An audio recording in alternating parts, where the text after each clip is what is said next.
don't think so. Confident kayo dun sa support ng majority sa Yes, leadership SE. yes.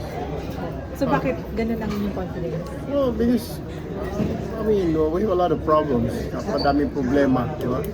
Problema sa petrolyo, nakataas, healthcare, mga tao, hindi alam kung saan kukuha ng pambayad sa ospital, pagkain, napakamahal, salary.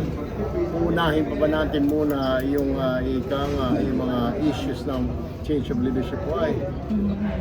Siguro dapat unahin natin, unahin natin sa sarili, ang ating mga partido, yung interest ng mga yan, dapat yung interest ng tao.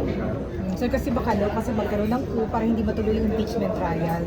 I don't think so. I think they cannot muster enough votes for that. Personally, sir, are you preparing for the impeachment trial, if ever?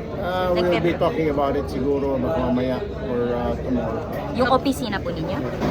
Pero may resistance ba, sir? May nakikita kayong possible mag-resist na senador na mag-impeachment trial? We'll see. Pero for now, wala naman. Guys, mapagalitan na tayo ng asaan.